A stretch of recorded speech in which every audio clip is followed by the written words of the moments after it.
శిష్యులతో బోధించాడు చివరిగా.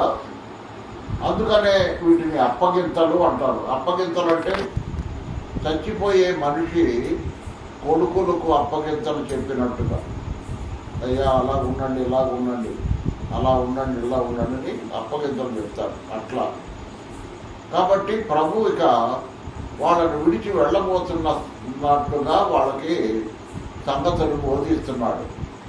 ఇది మేడగదిలో జరుగుతున్న ప్రారంభం. అయితే 16వ అధ్యాయం దాకా ప్రభు మాట్లాడాడు. 17వ అధ్యాయంలో పూర్తిగా 17వ అధ్యాయం అంతా ప్రార్థన చేశాడు తన శిష్యుల కొరకు. అది చాలా ప్రాముఖ్యమైన ప్రార్థన.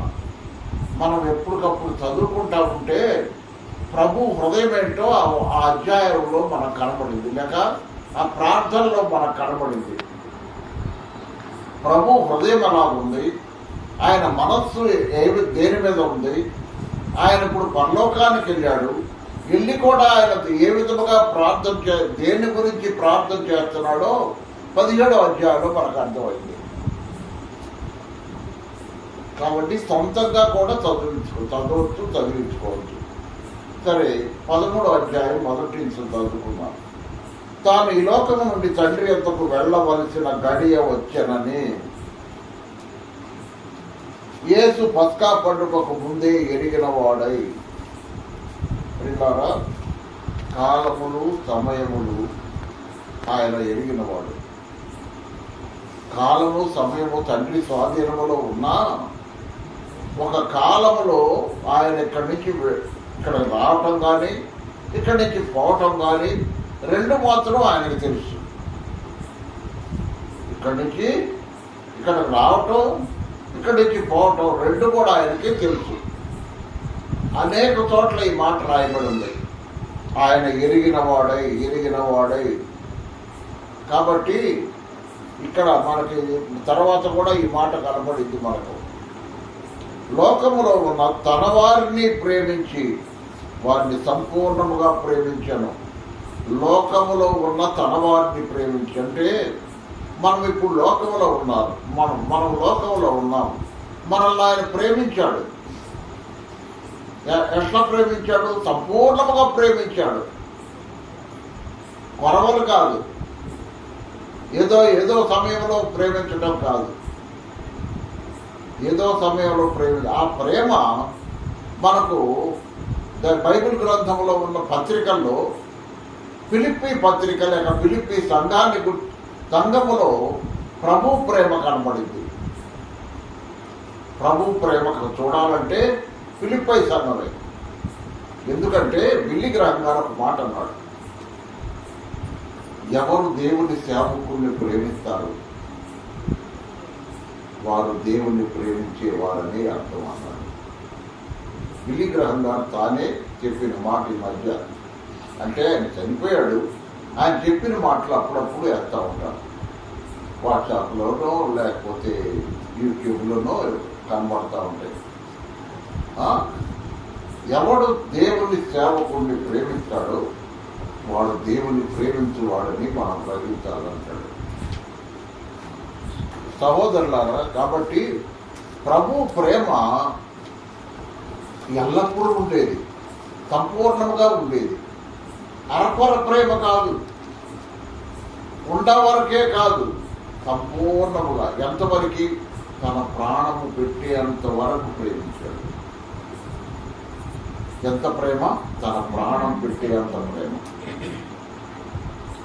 వారు భోజనం చేయుచుండగా ఆయనను అప్పగింపవల్లని సీమోను కుమారుడు ఇస్కరియోతు యూదా హృదయములో అపవాది ఇంతకు ముందు ఆలోచన పుట్టించి ఉండెను కనుక. పిల్లల ఈ మాటలు కొద్దిగా మనం ఆలోచించాలి. అందరూ ఇప్పుడు పస్కా పూజించడానికి కూర్చున్నారు. పస్కా పూజించడానికి కూర్చున్న సమయంలో ప్రభు హృదయములో సంగతులు రాస్తున్నాడు యోహాను. ప్రభు హృదయంలో ఏముంది? ఇక నేను వెళ్ళిపోవాల్సిన గడియ దగ్గర పడింది కాబట్టి ఆయన లోకములో ఉన్న తన వారిని, తన యందు విశ్వాసం ఉంచిన వారిని ప్రేమించి సంపూర్ణముగా వారిని ప్రేమించాడు అని రాస్తున్నాడు. ఈ మాట యోహాను రాస్తున్నాడు. ఎందుకంటే యోహాను ప్రభు రొమ్మును ఆడుకునేవాడు. కాబట్టి ప్రభు యొక్క హృదయం యొక్క స్పందన ఎరిగి ఉండాలి. మనము కూడా దేవుని యొక్క హృదయంలో లేక ఆయన మనస్సులో ఉన్నదాన్ని మనం ఎరిగితే కానీ మనం సరిగ్గా ఆయనతో నడవలేము, ఆయనతో సహవాసం చేయలేము. అది ఎరుగుండ, అది యోహాను ఎరుగును. ఏమని? 1 యోహాను పత్రిక 1:1 ఏమన్నాడు చూడు. 1 యోహాను పత్రిక 1వ అధ్యాయం 1వ వచనం. జీవవాక్యమును గూర్చినది ఆది నుండి ఏది ఉండెనో, జీవవాక్యమును గూర్చినది ఆది నుండి ఏది ఉండెనో, ఆది నుండి ఏది ఉండెనో, మేమేది వింటిమో, మేము ఏది వింటిమో. చూడండి జాగ్రత్తగా. విన్నది కన్నులారా ఏది చూచితిమో, కన్నులారా ఏది చూసామో, ఏది నిదానించి కనుగొంటిమో, ఏది నిదానించి కనుగొన్నామో, మా చేతులు దేని తాకి మా చేతులు దేనిని తాకెనో, అది మీకు తెలియజేయుచున్నాం. అంటే ఈ అనుభవం అంతా యోహాను జీవితంలో ఉంది. మేము అంటున్నాడు అంటే శిష్యులందరినీ గురించి తాను రాస్తున్నాడు ఆళ్ళతో కలుపుకొని. అంతకంటే ముఖ్యంగా మనం గమనించాలంటే యోహానుకు ప్రభువును గురించిన అనుభవం ఎట్లా ఉందో చూడండి. ప్రభువును గురించిన అనుభవం, వారు భోజనం ఈ విధంగా ఈ మాటలో రాశాడంటే అప్పటికే యోహానుకు తెలుసు. యోహానుకు ఎప్పటికి తెలుసు? ప్రభు యోహానుకి ఏం తెలుసు అంటే ఇస్కరియోతు యూదా హృదయంలో అపవాది ఆయనను అప్పగించాలని ఆలోచన పుట్టించి ఉండేనా అనే సంగతి ఎప్పుడు తెలిసింది? అప్పగించిన తర్వాత తెలిసిందా? అప్పగించక ముందే తెలిసిందా? అప్పగించక ముందు తెలియదు యోహానుకి. ప్రభువుకు తెలుసు, ప్రభువుకు ఒక్కడికే తెలుసు, కానీ ఇంకెవరికి తెలియదు. కానీ అప్పగించిన తర్వాత రాసింది సువార్త. అందువలన ఈ మాట రాయగలిగాడు. అప్పగింపవల్ల సీమోను కుమారుడు యూదా ఇస్కరియోతు హృదయంలో అపవాది ఇంతకు ముందు ఆలోచన పుట్టించి ఉండెను కనుక తండ్రి తన చేతికి సమస్తమును అప్పగించననియు, తాను దేవుని వద్ద నుండి బయలుదేరి వచ్చిననియు, దేవుని వద్దకు వెళ్ళవలసి ఉన్నదనియు యేసు ఎరిగి. మనకి 2వ తారీఖు వచ్చింది కదా ఇది. ఏమెరిగి? తండ్రి వద్దకు వెళ్ళవలసిన గడియ వచ్చిందని ఎరుగు. తండ్రి వద్దకు వెళ్ళవలసి ఉన్నదని యేసు ఎరుగు. ఆయనకు తెలుసు. భోజన పంక్తిలో నుండి లేచాడు. ఇక ఆయన భోజన పంక్తిలో నుండి లేచి ఏం చేస్తున్నాడు? తన పై వస్త్రము అవతల పెట్టాడు. ఒక తువ్వాలు తీసుకున్నాడు, నడుము కట్టుకున్నాడు. అంతటా పళ్ళెములో నీళ్లు పోసి శిష్యుల పాదములు కడుగుటకును తాను కట్టుకొని ఉన్న తువ్వాలతో తుడుచుటకును మొదలుపెట్టాడు. గమనించారా? ఏం చేస్తున్నాడు ప్రభు? శిష్యుల పాదాలు కడగటం, తాను కట్టుకున్న తువ్వాలతో పాదాలు తొడవటం మొదలుపెట్టాడు. ఇట్లు చేయించు ఆయన సీమోను పేతురు వద్దకు వచ్చినప్పుడు అతడు, ప్రభువా నీవు నా పాదములు కడుగుదువా అని ఆయనతో అన్నాను. పేతురు దగ్గరకు వచ్చాడు. ఎంతమందిని కడిగాడో మనకు తెలీదు, కానీ తర్వాత మనం గమనిద్దాం. ఎంతమంది పాదాలు కడిగాడో, పేతురు ఎక్కడ పోతున్నాడో మనకు తెలియదు. మొత్తానికి ఆయనే పోయి కడుగుతున్నాడు. వాళ్ళు రేసి రావటం కాదు, వాళ్ళ దగ్గరకు ఈయనే పోయి కడుగుతున్నాడు. అందరూ వరుసనే కూర్చున్నారు చుట్టూరు, బల్ల చుట్టూ. ఈయనే పోయి వాళ్ళ పాదాలు కడుగుతున్నాడు. కడుగుతున్నప్పుడు నా పాదాలు కడుగుతావా అని అడిగాడు. అందుకు యేసు, నేను చేయుచున్నది ఇప్పుడు నీకు తెలియదు, కానీ ఇక మీదట తెలుసుకోదు అని అతనితో చెప్పగా నీవెన్నడూ నా పాదములు కడగరాదని ఆయనతో అన్నాడు. నా పాదాలు నువ్వు కడగటం ఏందయ్యా? నీ పాదాలు మేము కడగాల్సి ఉండగా నువ్వు మా పాదాలు కడగటం ఏంటి అని చెప్పి పేతురు అన్నాడు. అందుకు యేసు, నేను నిన్ను కడుగని ఎడల నాతో నీకు పాలు లేదు. నేను నిన్ను కడగని ఎడల, కాబట్టి నేను మీ పాదాలు కడగటం అవసరం. ఎందుకు? మనం పాలి భాగస్తులుగా ఉండాలంటే నేను మీకు పాదాలు కడగాల. అప్పుడు మనకు పాలు ఉండదు. అంటే ఒకరికొకరు చూడండి, ఫిలిప్పీ పత్రిక 1వ అధ్యాయం. ఫిలిప్పీ పత్రిక 1వ అధ్యాయం. అపోస్తుడైన పౌలు ఫిలిప్పీలకు రాసిన పత్రిక 1వ అధ్యాయం 3వ వచనం. మొదటి దినము నుండి ఇది వరకు సువార్త విషయములో మీరు నాతో పాలువారై ఉండుట చూసి, పాలువారంటే కలిసి పని చేసే వాళ్ళను పాలువారంటారు. దాన్నే పాలెగాడు, పాలేరు అని కూడా అంటారు. పని చేసేవాడిని పాలేరు అంటారు. పాలేరు అంటే ఒకరికొకరు కలిసి పనిచేసేదాన్ని అంటారు. కాబట్టి ఆ విధంగా నాతో నీకు పాలు లేదు. సీమోను పేతురు, ప్రభువా నా పాదములు మాత్రమే కాక నా చేతులు కడుగు, నా తల కూడా కడుగు అని అడిగాడు. అప్పుడు యేసు ప్రభు అన్నాడు, స్నానం చేసావు కదా, స్నానం చేసిన వాడు పాదములు తప్ప మరేమీ కలుపుకోడు. అక్కర్లేదు. అతడు కేవలము పవిత్రుడయ్యను. మీరును పవిత్రులు, కానీ మీలో అందరూ పవిత్రులు కారు అని అన్నాను. పాదములు దేనికి సూచనంటే నడకను చూపిస్తుంది పాదాలు. కాబట్టి మన నడక పవిత్రంగా ఉండాలి. నడక పవిత్రం అంటే ఏంటండి? నడకలో కూడా విధానం వేరుగా ఉంటుంది. కాబట్టి మన నడకలో కూడా మన పవిత్రత, పరిశుద్ధత కనపడాలి. మీరును పవిత్రులు కానీ మీలో అందరూ పవిత్రులు కారను. తను అప్పగించువాని ఎరిగను గనక మీలో అందరూ పవిత్రులు కారని ఆయన చెప్పాను. అంటే ఈ మాట అన్నదేమన్నా అందరు ఉన్నప్పుడు అన్నాడు యేసు ప్రభు. తర్వాత దాని వివరణ యోహాను ఏమని రాస్తున్నాడంటే, ఈ మాట ఎందుకు అన్నాడని అప్పుడు తెలియదు యోహానికి. తర్వాత తెలిసింది ఏమని? తను అప్పగించువాని ఎరిగను కనుక. ఏమెరిగను? తండ్రి వద్దకు వెళ్ళవలసిన గడియ వచ్చనని ఎరిగను, తండ్రి వద్దకు వెళ్ళవలసినదని ఎరిగను, అప్పగించేవాడెవరో ఎరిగను. ఆయనకు అన్నీ తెలుసు.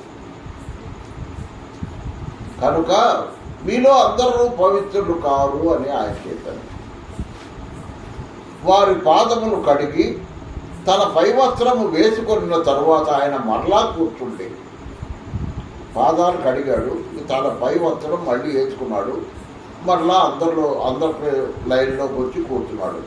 నేను మీకు చేసిన పని మీకు తెలిసిందా అని అడిగాడు. అని బోధకుడనియు ప్రభు అనియు మీరు నన్ను పిలుచుతున్నారు. నేను మీకు బోధకుడను, నేను మీకు ప్రభువును గనక మీరు ఇట్లా పిలుచుట న్యాయమే. కాబట్టి ప్రభువును బోధకుడునైన నేను మీ పాదములు కడిగిన ఎడల మీరు ఒకరి పాదములు ఒకడు కడగవలసినదే. ఆయన ఎవరండి? ప్రభువు బోధకుడు. ప్రభువు బోధకుడైన వాడే బోధించే వారి పాదాలు కడిగినప్పుడు మనం ఒకరి పాదాలు ఒకడు కడుక్కోవద్దా?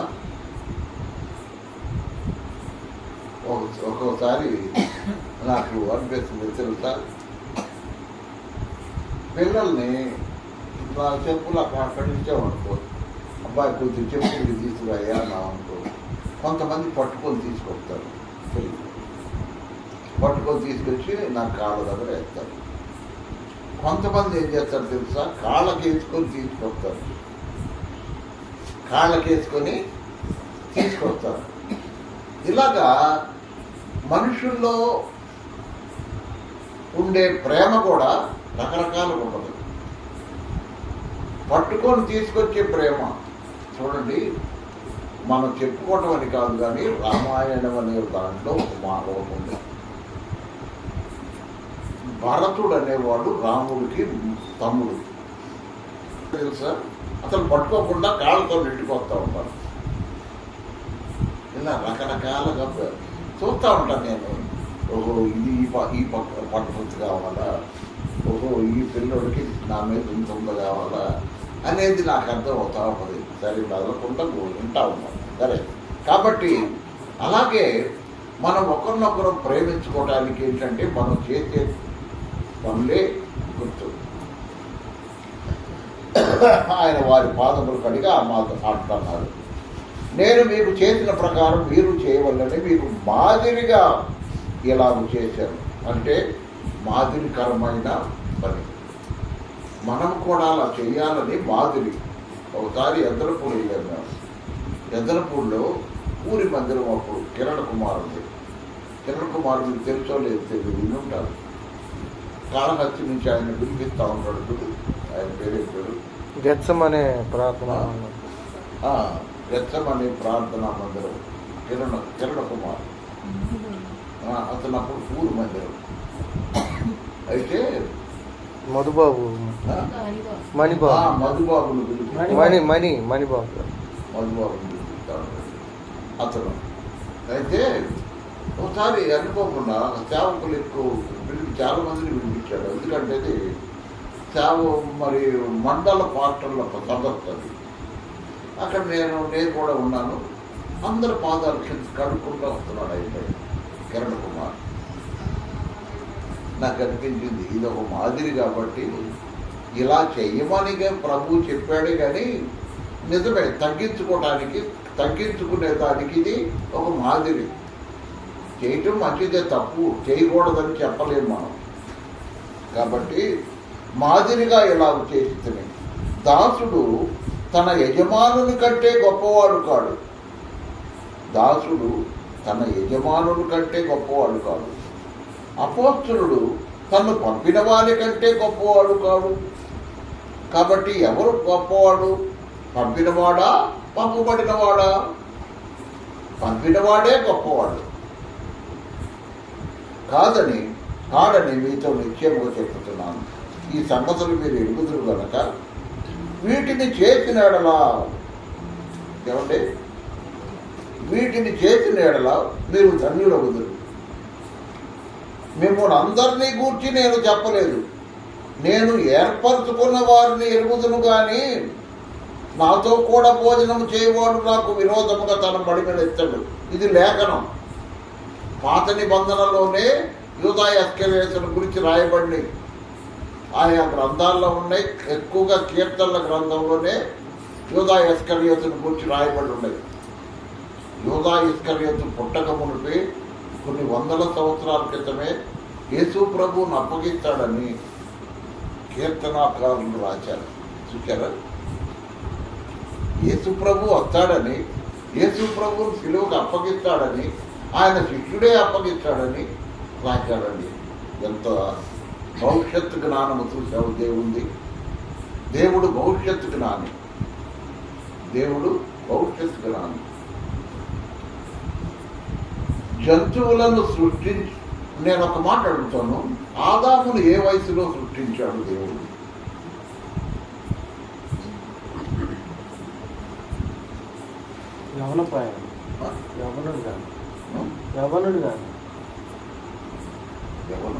మీరు అది చదివారా? సత్య ప్రదర్శిక దాంట్లో ఇచ్చాడు. యవ్వన కాలంలో యవ్వనుడుగానే సృష్టించాడట. తర్వాత ముందు జంతువులను సృష్టించి వాటి కోసం గడ్డి విత్తనములు గల ఫలవృక్షములు సృష్టించాడు. ఎందుకంటే ఆయన 3వ రోజు గడ్డి విత్తనాలు చేశాడు. కాబట్టి మనిషిని దేవుడు యవ్వనస్తుడుగానే సృజించాడు. యవ్వన కాలమున యెహోవా కాడి మోయటం నరునికి మేలు. అంత మాత్రమే కాదు, ఒక యవనస్తుడుగా ఉంటేనే కానీ ఆ తోటలకు నీళ్లు పెట్టాలా, సేద్యం చేయాలా కదండి, కాయాలా, ఎన్ని చేయాలంటే యవనస్తుడే చేయాలి, యవన కాలంలోనే రావాలి. అంతా అయిపోయిన తర్వాత 45-40 సంవత్సరాల తర్వాత కాదు సేవకు వచ్చేది, యవన కాలంలోనే రావాలి. ఎవరన్నా పిలిచిన సేవకు ఎప్పుడు వచ్చాడనంటే యవన కాలం. యేసు ప్రభు ఏ కాలంలో వచ్చాడు సేవకు? 30 సంవత్సరాలు మంచి యవనములు వచ్చాడు, మంచి యవన ప్రాయంలో వచ్చాడు. అంటే ఇక వివాహం చేసుకోవాల్సిన గడియలు వస్తున్నాయి. అంటే ఇశ్రాయేలీయులు 40 సంవత్సరాలకు పెళ్లి చేసుకుంటారు.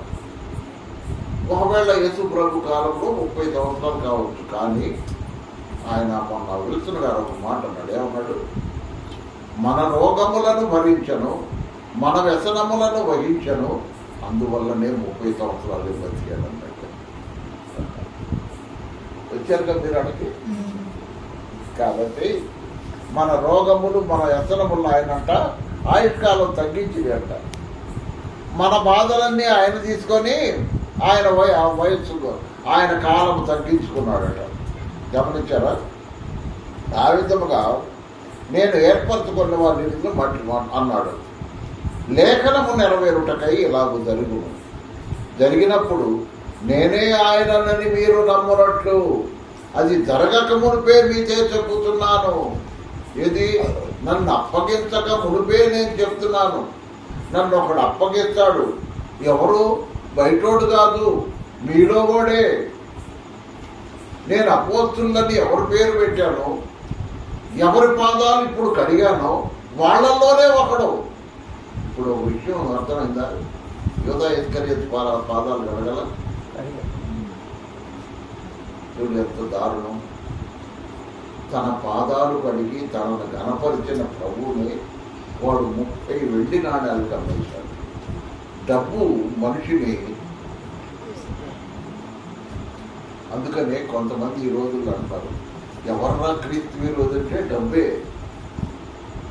క్రీస్తు విరోధి అంటే ఎవరు? డబ్బు.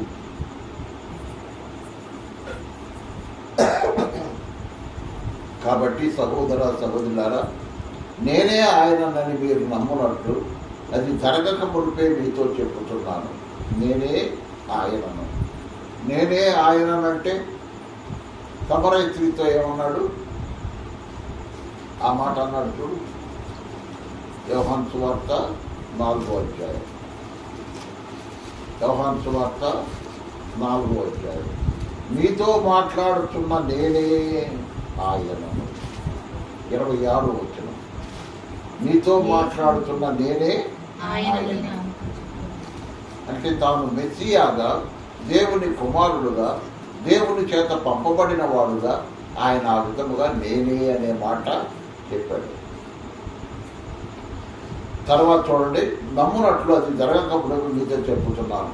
20వ వచనం. నేను ఎవరిని పంపుదునో వాడిని చేర్చుకున్నవాడు నన్ను చేర్చుకున్నవాడు. దేవుడు పంపిస్తున్నాడు, సిద్ధపడ్డాం. కొంత ఆలస్యమైంది ఈరోజు, అయినా కూడా దేవుని పని అనేది దేవుడు మనకు అప్పగించిన పని. కాబట్టి ఆ పని కొరకు మనము పంపబడ్డాం. దేవుడే పంపించాడు. ఈ రాత్రి విజయబాబు ఇంట్లో ప్రార్థన అని ముందుగా ప్రార్థన చేశాం నేను చేశాను, అబ్బాయిలు కూడా చేసి ఉంటారు. కాబట్టి ముందుగా ప్రార్థన చేసి ఆయన సన్నిధిలో కనిపెట్టినప్పుడు దేవుడు పంపాడు మమ్మల్ని. ఆయన పంపినప్పుడు పంపిన మమ్మల్ని మీరు చేర్చుకున్నారు.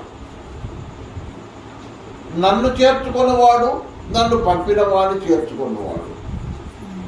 చూడండి, నేను ఎవరిని పంపుతునో వాడిని చేర్చుకున్నవాడు నన్ను చేర్చుకున్నవాడు. అంటే మాతో పాటు ఎవరు వచ్చారు? మాతో పాటు ఎవరు వచ్చారు? యేసు ప్రభు వచ్చాడు. ఆ తర్వాత నన్ను చేర్చుకున్నవాడు నన్ను పంపిన వాడిని చేర్చుకుని, అంటే తండ్రి కూడా వచ్చాడు. ఈ రాత్రి దేవుని వాక్యం ఎట్టున్నప్పుడు ఈ సహోదరుడా సహోదరి, మేము ఒక్కడమే రాలేదమ్మా. ముందు నేను వచ్చినా, తర్వాత అబ్బాయిలు వచ్చినా, ఎవరు వచ్చినా సేవకంటూ వస్తే మా ఒక్కడమే రాము. ఎవరు వస్తారు? తండ్రి వస్తాడు, కుమారుడు కూడా వస్తాడు. మేము దేవుని జత పనివారము. మేము దేవుని జత పనివారము. ఆయనతో కలిసి సేవ చేసేవాళ్ళమే కానీ మేము ఒక్కళ్ళమే చేయలేము. మేము ఒక్కళ్ళు చేసేదే సేవ కాదు, దేవునితో కలిసి చేసేదే సేవ. మీరు దేవుని వ్యవసాయం. 1 కొరింథీ పత్రిక 2వ అధ్యాయంలో పౌలు ఆ మాట అన్నాడు కదా. 3వ అధ్యాయంలో నేను నాటి తిని అపోల్లో నీళ్లు పోర్చను, వృద్ధి కలుగు చేసిన వాడు దేవుడు అని చెప్తూ అక్కడ అన్నాడు ఆ మాట. దేవుడే ఈ కార్యము జరిగించేవాడు కానీ మనం కాదు. కాబట్టి రాత్రి దేవుని వాక్యం వింటున్న ప్రియ సహోదరుడా సహోదరి, తండ్రి కుమారుడు పరిశుద్ధాత్మతో మనం ఈ రాత్రి ఇక్కడ కూడుకొని ఉన్నాం. మనం ఒక్కళ్ళమే కాదు, మనతో ఆయన ఉంటే, దేవుడు ఉంటే దేవుని దూతలు ఉంటారా? దేవుడు ఉంటే దేవుని దూతలు ఉంటారా? తప్పకుంటారు. ఎమ్మెల్యే గారు వస్తుంటే పోలీసులు రారా? ఎమ్మెల్యే గారు వస్తుంటే పోలీసులు తప్పక వస్తారు.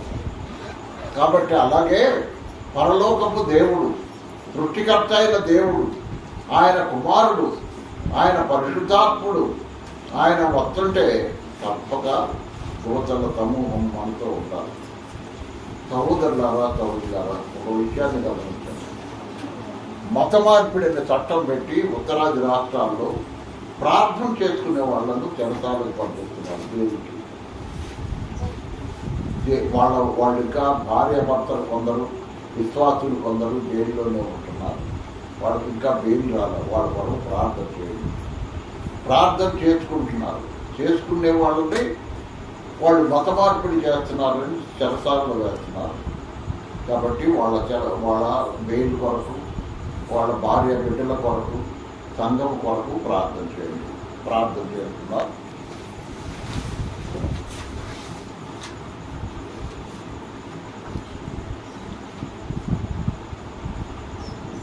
పరిశుద్ధుడైన మా తండ్రి, ప్రేమ గల మా ప్రభువా, మీ ప్రియకుమారుడు మా రక్షకుడైన యేసుక్రీస్తు వారి అతి శ్రేష్టమైన నామమున నీకు స్తోత్రం నాయన.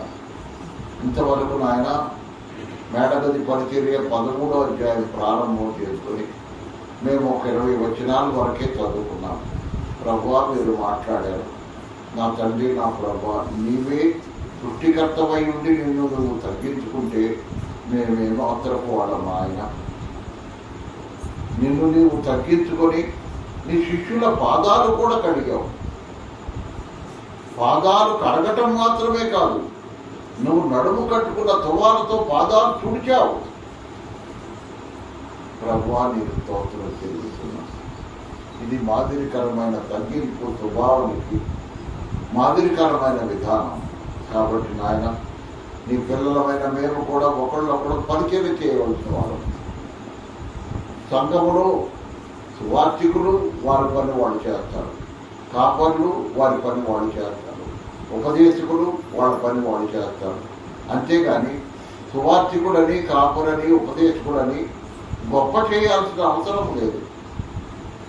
వాళ్ళ పని వాళ్ళు చేస్తారు. మేమందరము సహోదరులు. గౌరవిస్తే ప్రభువును బట్టి గౌరవించవచ్చు. ప్రభువును బట్టి, ప్రభు పిలుపు మేరకు సువార్త పని చేస్తున్నారు వాళ్ళు అని ఒకవేళ గౌరవిస్తే రెట్టింపు సన్మానంతో గౌరవించవచ్చు. కానీ మేము హెచ్చింపబట్టం కాదు. నువ్వు హెచ్చవలసి ఉన్నది, మేము తగ్గవలసి ఉన్నది. సహాయం చేయనాయన. ప్రభువా, విన్న వాక్య ప్రకారం మేము జీవిస్తూ నిన్ను మహింపరిచేవాడే వాళ్ళముగా సహాయం చేయమని, భవిష్యత్తుకు నానబెరిగిన వాడవు కనుక పరలోకము తండ్రి దగ్గరకు వెళ్లాల్సిన గడియ వచ్చినని ఎరిగిన వాడవు, నిన్ను అప్పగించేవాడెవడో ఎరిగిన వాడవు, సమస్తము ఎరిగిన వాడవై ఉండి నాయన, నిన్ను నీవు మౌనముగా కొన్ని సంగతులు మరుగున ఉంచావు నా ప్రభువా. లేకపోతే ఆ కార్యము జరగదు. చాలా సంగతులు మరుగు చేశావు. నీ పుట్టిన స్థలాన్ని మరుగు చేశావు. నిన్ను నీవే తగ్గించుకున్నావు. అంత మాత్రమే కాదు నాయన, మేమైతే రుజువులు చేసేవాళ్ళం. కానీ నువ్వు అలా కాదు.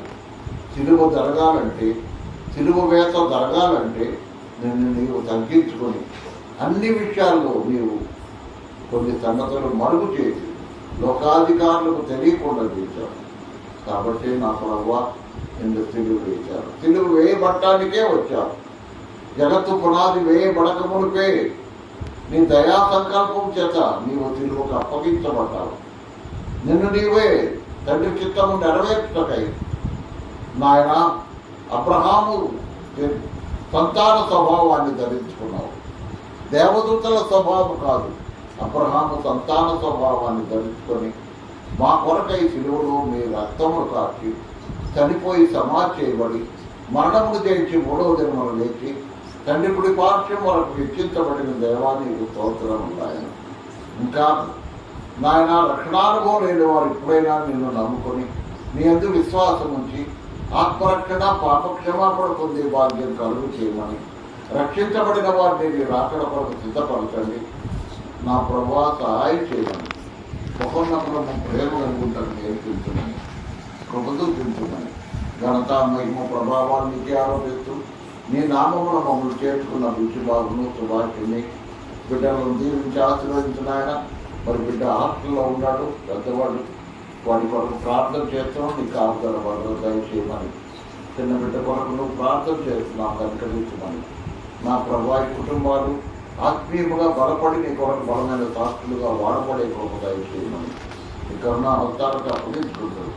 యేసుక్రీస్తు వారి అతి శ్రేష్టమైన నామమున స్తోత్రములు చెల్లించి ప్రార్థన చేసి వెళుతున్నాను తండ్రి. ఆమేన్. అందరికీ వందనాలు.